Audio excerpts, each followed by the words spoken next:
Hello, hello. Good evening, everyone. Happy Mommy Monday. Kia Ortiz here. I'm super excited about today's topic. Actually, no, I'm not really super excited, to be honest. I'm a little bit nervous, a little bit of anxiety, because today I'm pulling back the curtains on a lot of the questions that I've been asked. And so, if you're new to Mommy Mondays, welcome. Here, we're open, we're honest, we're transparent about topics that matter to us. And if you're returning, welcome back. You know how we do. Comment any questions, thoughts, insight that you have. Let me know who's here. And if you're catching the replay, let me know if you're catching the replay and any thoughts that you have on today's topic, because I think it's something that we will all find value in, regardless if you are a stay at home mom or you're designed to be a stay at home mom, or if you're a working mom and you're looking at ways to encourage you in financial freedom, or just to kind of, if you're that type of person that is looking around social media and you see all the glitz and the glam, but you really just want to know the truth. You really just want somebody that's going to get real with you on how they became a stay-at-home mom, or how they got in a position to go from working full time to now homeschooling their kids. Maybe it's something you thought of, and maybe you're even wondering, is that something that I can even do as a single mom, or as someone that wants to continue to work? Today is just an open, honest conversation that needs to be had, because oftentimes we hear about things and we see things on TV or social media and kind of get this perspective or this idea that may not all be true. So I'm going to give you the truth today, the good, the bad, the ugly, the indifferent, not for the sake of comparison at all. We don't, me and John, neither one of us feel like, oh, we made it, we got it like that, or anything like that. It's just something that we decided to do as a family. And so we're just kind of sharing that with all the conversations going around financial strain, stress, feminism, things of that nature going around. So we want to kind of share a little bit of our story. So, story time. This is the first time I actually done like story time on Mommy Mondays. It's gonna be kind of weird, not checking in with you guys as I share things, or gathering your insight. Though I appreciate it, um, it's kind of weird. So I'm just gonna make sure that I'm showing up and that you guys can hear me okay. So let's make sure the internet is rolling. Okay.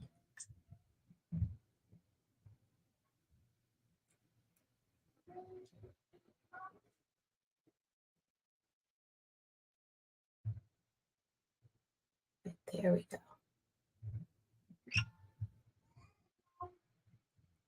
All right. So, first and foremost, I don't know if many of you know what I actually did before I became a stay at home mom and started homeschooling. I did go to school. I did not graduate. And if ever you're wondering about that, the full testimony on me being back in school, check out the video I did back in, I believe, September, October, talking about dreams, talking about you having that idea, that desire, or maybe even that regret that you just want to see to fruition. So before that, I was in school. I ended up dropping out because I started making good money. I was in insurance. I did own my own business in insurance, selling different insurance policies, doing corporate meetings, presentations, just traveling around the world. I had accolades, all the good stuff. I actually loved doing what I did. And I ended up having a point in time where I worked for a nonprofit. Um, and so, hold on one second, you guys. I don't know. I'm glitching. Okay. Just wanted to make sure everything's working. Sometimes our internet can be a little suspect. Here we go. Okay. So I was in insurance. Then there was a point in time where I worked for a nonprofit. But I always had this mentality that I was a go-getter. I was a hustler. I liked making my own money. I've been working since, or have been working since I was like 15. I like having my own money. I like the fun of things in life. I love to travel. I love to do, my hair, getting the facials on a regular basis, my nails, all that. I was a glam girl, and rightfully so. I made good money, and part of my job was appearance. Oftentimes people don't buy what you're selling; they buy you. And so I started doing that. Dropped out of school, was able to take care of myself, but um, there were some things that kind of came up slowly but surely. And so I wanted to say that because answering the question why today's topic, why am I talking about this, is because a lot of women have come to me and said, oh, it must be nice to be a stay-at-home mom. Oh, don't you miss making your own money? Or I couldn't do that. You're better than me. I couldn't stay at home all day. I need to work, or I couldn't be with my kids all the time. I wanted to publicly share because there's a lot of misunderstanding around my life, the life of our family. Um, and so I was reluctant to even share about this because I know it can be a touchy subject when you talk about finances, and things of that nature. But I think it's important to share a different perspective because you either get, people that are stay at home moms, they call it the soft life, where they got nannies, they got housekeeper, their husband makes a ton of money. They don't have to do nothing. And then you got the ones that, just are constantly struggling and sometimes regretting the choice that they made. And so for us, it was a decision that both me and John made together. That's why you'll see in the title, it says, how we worked me out of a 9 to 5, because it definitely wasn't something that I did on my own. It was something that we did in partnership. And I think that's so important because you'll see on social media too, a lot of women telling you to not let the man be the sole provider. Because what if that man leaves you? What if, something happens and now you have no experience, no financial backing? And it can kind of breed this negativity or this anxiety about letting or having a man be the sole provider. And so for us, it wasn't so much, oh, you're a man, that's your job. We literally got it, several words spoken and confirmation that God desired for us to homeschool our children. So before we even had kids, we knew that was the goal. We knew that was the intent. And for me, it was kind of weird because I never met anybody that really homeschooled. I mean, just like many of you guys, I was like, oh no, I want my kids to be, antisocial or anything like that. But then also I'm not a teacher and I don't have all the patience in the world. So if you've ever considered homeschooling your kids, but you're like, I don't have the patience for it, put me, my face next to impatient. But I thank God because of our faith and my faith in Him that He has taught me many different ways to find self care, find time to be patient with myself and with kids. Because, I mean, being the educator of your children can make you very anxious because what if I'm teaching them wrong? What if they're behind? All those things that came through. So for us, not only was it something that was placed on our heart, but we had tons of confirmation that this is where we're supposed to be. So since that point on, we had started working together as far as what would living on one income require and what would that look like. Now, how it started and looking back, I'm like, nobody but God, because y'all, I was $52,000 in debt to the IRS. $52,000 in debt to the IRS. So yeah, I made a lot of money, but for some of you that know about owning your own business, if you're not paying your taxes properly or enough, that stuff comes back to bite you in the butt. And so I went to go try to buy a house, living that lifestyle. And they're like, no, you owe too much. And also, I had a bad credit score. Meanwhile, Jonathan's coming into our marriage, taking care of all his debt and everything like that. And I disclosed to him, not only did I have this debt, but I also had a car note. Um, and I still was running my business and still having tax issues. And so when it came up, like, okay, yeah, you're gonna one day homeschool your kids. Like, ain't no way. I owe too much money. And I just see myself being caught under this mound and mounds of debt. And so the one thing that Jonathan had us do first off was to sit down and write down all of our debts. I cried like a baby because I was embarrassed. And actually, I didn't know everybody that I owed. I owed school. I owed my car. I even had owed an apartment complex. I was not good place. Then I was working, but then both me and John had no job at one point. So I'm holding on to this idea, this dream, knowing that we're so far from it that it seemed impossible. And so when we started everything, it was a lot of contacting debt collectors, figuring out what I would have to pay to get out of debt. Um, it took a lot of keeping track of documentations, providing that to the IRS, paying the IRS. It was a lot, guys. And I actually had to stop running my own business in order to get a 9 to 5 so I could have that stable income. So that way we knew how much we were bringing in and we could budget properly. Because, when you're selling stuff, it's great. Sometimes you could make $1,000, $5,000, $10,000 in a few days or in a week, but then you could have some weeks where there were no money. So the first thing that I had to kind of give up was that hustle mentality and show up to work on time, stay the whole day, and kind of submit to this authority because I needed that paycheck. I needed that consistent paycheck. So I had to put some things on pause in order to do that. Was it embarrassing? Yes. Did I not like it? Yes. Did I feel irritated and like I would never find a way out of this? Yes. And so that's how we started. It was not a pretty situation, but I thank God for faith. And I thank God for just strategic things that He gave us. And so one of the things that He gave us was something called a financial fast.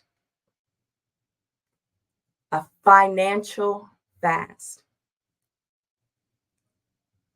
You guys, the stuff that surfaced out of this financial fast, like if you've ever fasted before, the ugly that can come out of it really showed me how anxious, self-centered, and kind of that hustler was in me because I was like, basically the financial fast, right? And if you want to hear the full story, check out Food for Thought, something me and my husband did a while back. We talked about the financial fast in the book that we read and everything.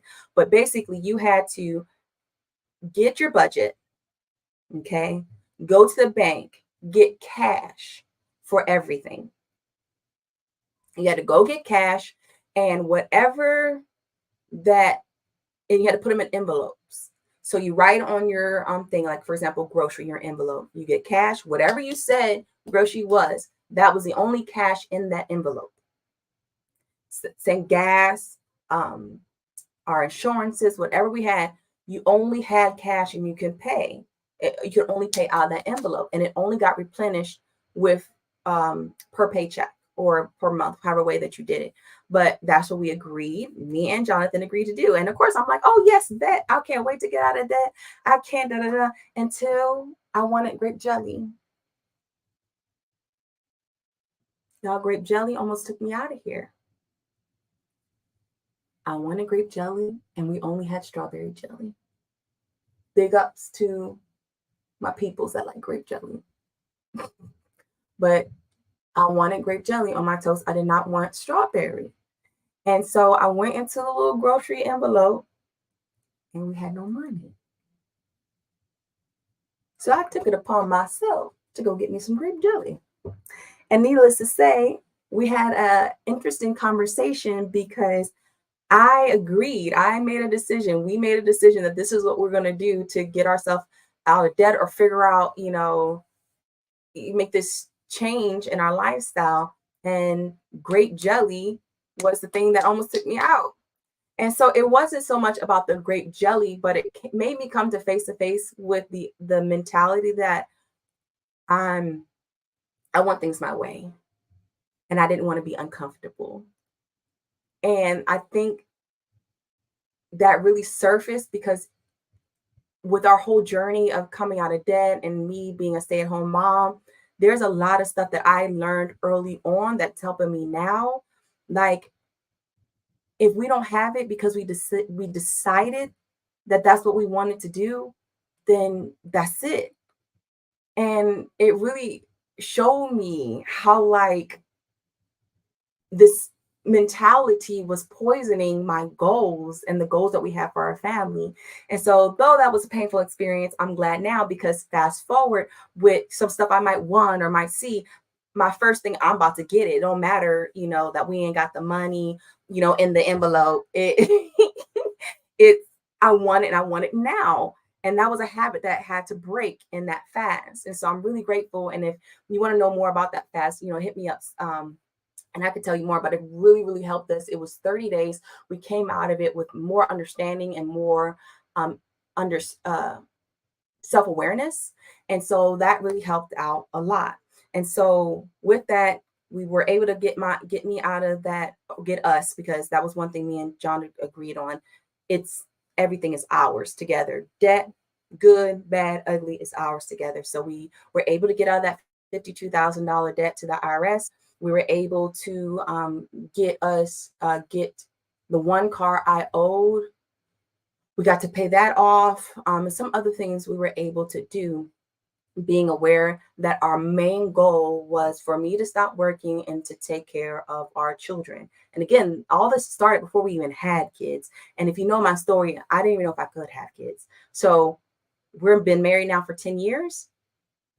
And we didn't pull the trigger until 2021. So we were married some time trying to get out of the situation. Now, the funny thing about it is when it came time, like we're like, okay, we're almost there. We're getting out of debt. We want to put this amount of money aside. We want to meet these markers before we say, okay, stop working. We didn't know that the pandemic was coming up. We didn't know that Jonathan would be deployed in the same year. We didn't know that a lot of things would happen that potentially could have delayed it. But glory to God, like so much stuff worked in our favor that we would have never known had we not been obedient. Had we not said, okay, yes, God, this is the plan. This is what we're going to work towards. And so, hi, Mama Annette. God bless you. To see you. We knew that we had to keep the main thing the main thing. And the main thing was I was going to stay at home, homeschool the kids. And that was a constant thing. And so when it came time to pull the trigger, it was interesting because the final year or so, there was a point in time that I worked from home and I took care of the kids. And so for those that are looking at our life now and be like, oh, it must be nice, it was not always this way. Hi, Jesse. God bless you, love. I'm giving you a virtual hug. But there was a point in time that I worked from home, took care of the kids, and Jonathan was military. Now, we were blessed in many situations to have people that also needed help because we also, and it's crazy, in the midst of our financial struggles and situation, we were helping others too. Not saying everybody was bad off or anything like that, but we always knew that we our home would be open to others, whoever needed it. And so some situations came up to where someone was living with us and they would help us with the kids. And so that was a blessing because um, we didn't have to pay for childcare. And then the first year or so, my grandmother lived with us and lived with my uncle to help take care of the kids, which was a blessing, but also we didn't have to pay for childcare. So there were some things that we decided on keeping the goal in mind. Well, if this is our goal, then we're going to have to make some changes here, do this, some things that are different that may be controversial in our current society, but that's what we had to do to reach our goal. Um, and so, we had a little bit of Dave Ramsey, a little bit of prayer, people helping us, blessing us. And so when it came time, there was a point too when Jonathan was deployed. I worked from home, took care of the kids, was the only person in our home oftentimes. So it was hard. I cried a lot. Um, of course, a lot of the depression came head. I was very sometimes aggressive towards Jonathan because it was like he was holding me accountable. And I'm the spender, y'all. I'm the spender in the relationship. Ugh. So if I'm used to going to Jamaica, Aruba, all these things several times a year, and you telling me no, I can't. And I'm like, well, I'm gonna go out and make my own money. And I'm like, the main thing to make, remember what we decided? And so you remember that grape jelly? It kept coming back to that envelope. Like, this is what we decided. And if this is where we're going to go, you're going to have to say no to some things, maybe not forever, but this is a decision that we've made together to meet these goals. And so I find it very interesting in our society where we're looking at, people are saying, well, don't don't just bank on your spouse's income. Don't just let one person provide for you, because if they leave, then you're stuck. And sometimes that really bothers me because I'm kind of like, well, then how are we supposed to have a partnership? How are we going to ever decide on something together and move in that, knowing that both of us have a part to play? And so in 2021, we pulled the trigger. We did not know the pandemic was happening. So coincidentally, I was able to also to collect unemployment for a point in time. So that was helpful.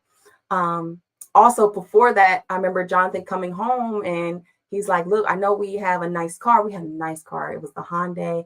It was beautiful. Okay. It had all the bells and whistles. First time either one of us bought a car brand new off the lot. We're going to have to give that car up. Sir, when he made the suggestion, I was like, huh? No, I said this, but oh my God. And so I had a lot of anxiety and it was very frustrating. And, we talked to a financial advisor, things of that nature. So we got rid of that car. We bought a car that was much cheaper, which is the Honda Pilot that we're able to pay off in a year. And then we ended up buying something that we paid for cash for. And it was a beater. Y'all, it was a beater. And I'm ashamed to say that I didn't want to ride in it. There were times that John was like, okay, let's go take the van. I don't want people to see me in this.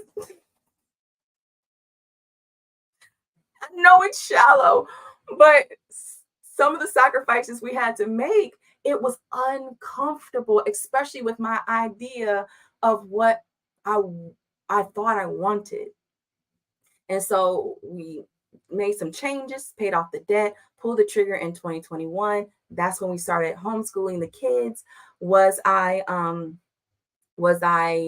you know excited about it? Yes, I was excited to tell my job, deuces, like this is my 2 week notice. Well, where are you going to work at next? No, nowhere. I'm gonna work for my family. I'm gonna work for Jesus. And it was so amazing to look back at where we came from. $52,000 in debt, car payments, um, giving up working for myself and just doing all the things, to now I'm saying this is my last day and no, I'm not getting another job. This is my retirement. And so for those of you that are part of Food for Thought, we had a retirement party for me on live, because it was something that I was like, wow, what was I, like 34 or something, and I'm retired to take care of my family. So this was a mindset that we both had, our family had, people around us supporting us in this, that this was our goal and this is what we're going to do. So when we pulled the trigger, I remember the first day waking up and like, oh my gosh, I don't have that hustle and bustle. I don't have that. I got to go to work and take the kids and do this and da, da, da.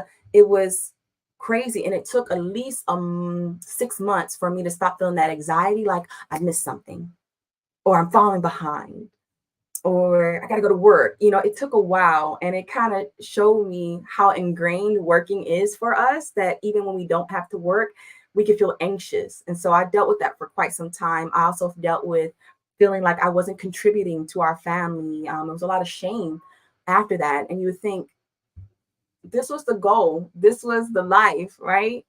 But I still sometimes feel like, oh my God, I need to contribute. Um, let me take on a child to daycare, or let me provide daycare, and I can make some extra money. I can do this, do that. And I want to go on this trip, but we can't just drop the money like we used to. We got to now save up for it. I need to make sure that my husband's on board with a lot of things.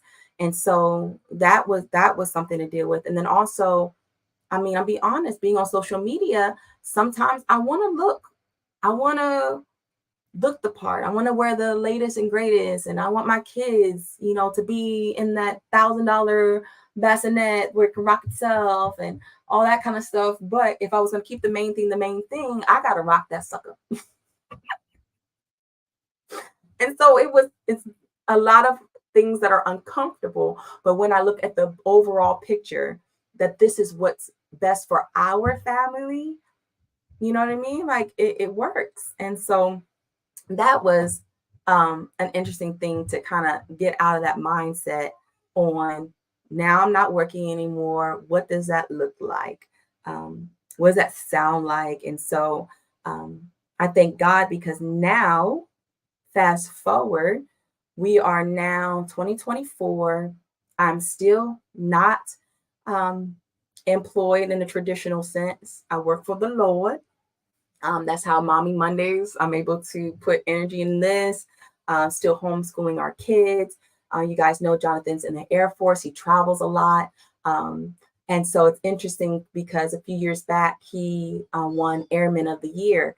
And because we have that mindset that this is something we're doing together, like Jonathan, he talked about it like we did it.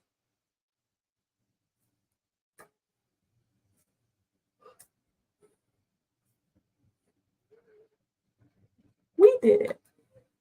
And so to be included in his accolades, when people see him and stuff and he includes me, it makes me feel amazing, because on those times that I'm not contributing financially, it reminds us that no, I'm not contributing financially, but I'm saving a lot. And that might not be money coming in, but I'm stopping money coming out.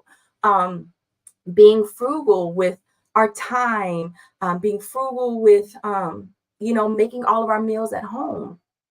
Um, I might not go to Nordstrom's or certain places, but I can get me a good deal and love that deal at Goodwill. So we've made some decisions. And so it's never, Jonathan, I have to ask for permission. Um, I need to make sure that I ask him for, money or anything like that. He's never done that to me. We have tried the allowance thing. Your girl didn't do too well with that. Like, my allowances, but I already spent it and I want this. So that's still something I struggle with, but I so appreciate him because, when we've gotten extra money, he's like, put this in. I do have my own account. He'll say, put this in your account. You get something for yourself, do something for yourself. And so in that aspect, I don't ever feel like I'm giving up and I don't contribute to our home, because that's not how he makes me feel. But also reminding myself is a decision that we made, right? Together. And so any of my needs, they're taken care of. Glory to God. You guys witnessed on my personal page, and I think I shared on Mommy Mondays, where we got blessed with a whole bunch of groceries. Stuff happens. We've been blessed tremendously, and I really ascribe that to us being obedient. Like, kind of like God's like, yeah, I got you. I'm provider. You know what I mean? And so, um, a lot of stuff that you may see on social media, I just want to encourage, some of that stuff is just social media, and we put that thing in its proper place, and it can inspire us. It can maybe, um, I don't know, but I just pray it doesn't ever make us feel guilty for where we are. And I pray that today's testimony reminds you, from where we came from to where we are now. It's been, I would say, a 7-year journey. And again, we don't got it like that. It's not one of those situations of look at us now, but it's a situation of God has been faithful to his promise. And we're doing every day our best to be obedient to the main thing. You guys know some of the things that we've been able to do, have a house, different things like that. Stuff I never thought I would ever be able to do because I was that bad off. But because we did, some changes, now we can look and say, oh, wow, who would have thought that homeschooling, something like that, would have been the catalyst to get to us to where we are now, where we're looking around society, homeschooling is on the uptick. A lot of stuff that has been changing in the world never affected us because we were already in alignment with what God had said. And so, if that's something in your heart, I just pray that you take it to God. You ask Him, God, give me wisdom, or this is a desire. Help me to know when, how, what. He'll give you the details.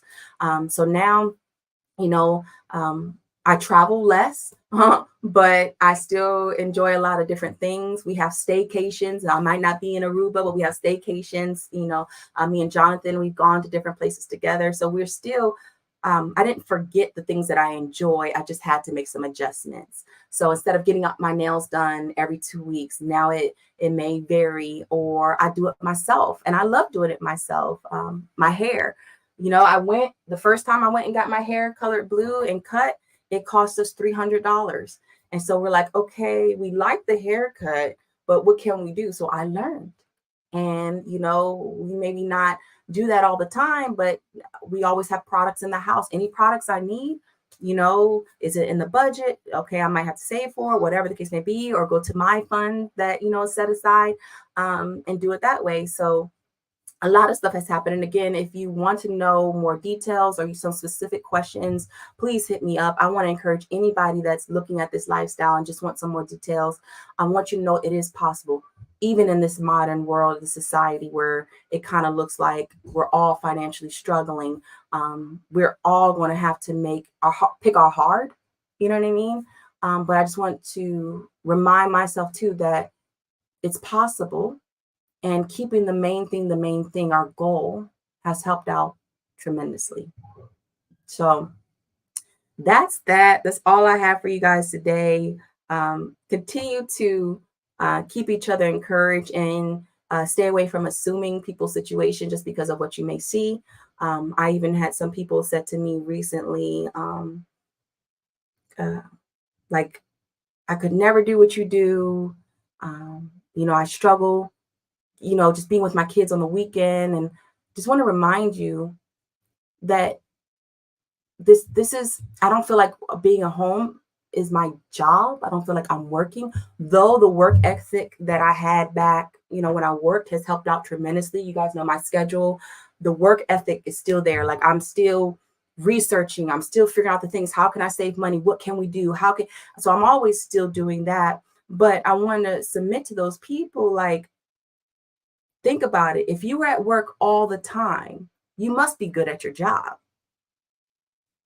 And so for me, you come to my home and you see, oh, your house is clean and your kids are this way. This is what I do all day. This is my focus. And so I don't have that split focus. And so for me, I really feel like sometimes it's harder to be a working parent because you have to switch hats all the time. Whereas I'm on the same hat all the time. And so that's where my energy is always at. And so I pray that it drops any type of comparison. We've picked our hard. We're all doing the best that we can until we could do the things that we want to do. Um, and God will make room for that. I never thought I'll be back in school, but I'm going to school and it's all paid for, you guys. Because waiting on the timing, making sure I'm seeking the Lord, just different things. And so if you want to hear more about it, let me know. But I pray that encourages someone, that it is possible, that if you have a desire, really seek the Lord, because there's some miraculous things going on, and I just don't want anybody to miss the wave because of misunderstandings, misperceptions, or just I've never seen it before. No, it's possible. It really is. So that's all. I love you guys. I pray you guys have a wonderful rest of your day. Hey, Carmen. Yes, girl, that we did it. That man just be blessing my heart. Because yeah, he reminds me all the times he couldn't do what he does without not having to work at home, to worry about home, I should say. And I don't feel like the default parent. I know that's another popular term. I mean, if it's something that we decided to do, I'm not the fallback. This is this is what I do. Um, and so part of that too, it gives me joy and it makes me love him and encourage him and take care of him even the more because he's doing what he's doing, I'm doing what I'm doing, and we're doing it together. I have no resentment. Um, and that's a blessing. So I pray even we encourage our men because it's hard for them too. And I'm sure if you ask Jonathan as well, hey, do you feel like sometimes it's hard having your wife at home? I'm sure he would tell you whatever his story is. And so because we're in agreement, that helps out a lot. So that's that. I hope you guys have a wonderful rest of your week on purpose and be encouraged. I love you guys. Bye.